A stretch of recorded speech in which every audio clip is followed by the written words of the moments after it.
Assalamu alaikum. Welcome to Shala's Recipes. இன்றைக்கி நம்ம என்ன ரெசிபி பார்க்க போகிறோம்னா ஓல் வீட் cup cake, mini cup cake தாங்க பார்க்க போகிறோம். சுகர் இல்லாமல் ஹனியில் பண்ண போகிறோம். ஓவன் இல்லாமல் கடாயில் எப்படி செய்யலான்னு பார்க்கலாம் வாங்க. இப்போ நம்ம ஒரு பவுலில் வெட் இன்க்ரீடியன்ட்ஸ் சேர்த்துக்கலாம்.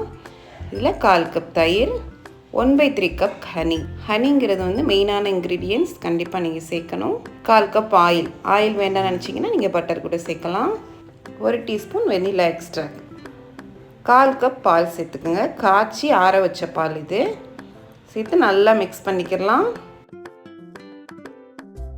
பால் தயிர் எல்லாம் ஒன்றா மிக்ஸ் ஆகணும். இப்போ இதில் வெட் இன்க்ரீடியன்ட்ஸ் சேர்த்துடலாம்.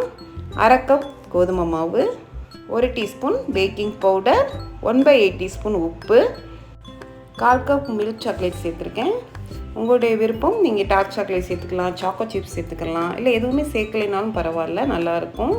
இப்போ நல்லா மெல்லமாக மிக்ஸ் பண்ணிக்கோங்க, வேகமாக பண்ணக்கூடாது. மஃபின்ஸை பொறுத்த வரைக்கும் நம்ம மெல்லமாக பண்ணால் தான் மஃபின்ஸ் வந்து சாஃப்டாக இருக்கும். இந்த மாதிரி ஒரு ஐஸ் க்யூப் எடுத்துக்கோங்க. அதுலேருந்து நம்ம எடுத்து வைக்கையில் மெஷர்மெண்ட் கரெக்டாக வரும். எடுத்து வைக்கிறதுக்கு நமக்கு கொஞ்சம் ஈஸியாக இருக்கும். ஐஸ் க்யூப் இல்லைன்னா நீங்கள் குழிக்கரண்டி அந்த மாதிரி கூட எடுத்துக்கலாம். நான் மினி கப் கேக் தாங்க பண்ண போகிறேன். உங்கள்கிட்ட இந்த மாதிரி மஃபின்ஸ் இல்லைன்னா நீங்கள் வந்து சின்ன சின்ன பவுல் கூட எடுத்துக்கலாம். அதில் கொஞ்சமாக ஆயில் அப்ளை பண்ணி நீங்கள் இந்த மாதிரி மஃபின்ஸ் பண்ணிக்கலாம். டோட்டலாக எனக்கு 12 கப் கேக் கிடச்சிது. இது லைட்டாக தட்டி விட்டுக்கோங்க. இதுக்கு மேலே வால்நட் சேர்த்துக்கிறேன் நான். நீங்கள் என்ன நட்ஸ் வேணால் சேர்த்துக்கலாம், இல்லை சாக்கோ சிப்ஸ் மேலே போட்டாலும் நல்லாயிருக்கும். இது சாப்பிடையில் நமக்கு வாயில் கடிப்படையில் நல்லா டேஸ்ட்டாக இருக்கும், அதுக்காக நான் இதை சேர்க்குறேன். இது ஆப்ஷன் தான், வேணான்னா விட்டுருங்க. ஒரு கடாயில் ஸ்டாண்ட் வச்சு மூடி போட்டு ஒரு 10 நிமிஷம் ஹை ஹீட்டில் சூடாகட்டும்.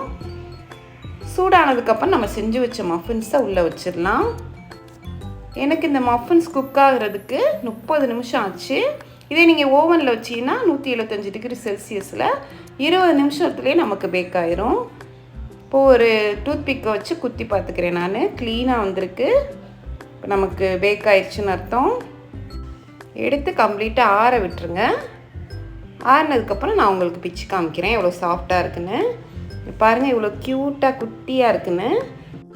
இது ஹோல் வீட்டில் பண்ணனால ரொம்ப ஹெல்த்தியான ரெசிபி. இதில் நம்ம சுகரும் சேர்க்கலை.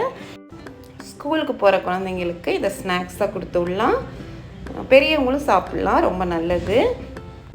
ஒரு ஹெல்த்தியான மஃபின்ஸ் இது. கண்டிப்பாக தான் ட்ரை பண்ணி பாருங்கள். இந்த ரெசிபி உங்களுக்கு பிடிச்சிருந்துச்சின்னா லைக் பண்ணுங்கள், ஷேர் பண்ணுங்கள், சப்ஸ்கிரைப் பண்ணுங்கள். இன்ஷா அல்லாஹ் நெக்ஸ்ட் வீடியோவில் பார்ப்போம். தேங்க்ஸ் ஃபார் வாட்சிங். பாய்.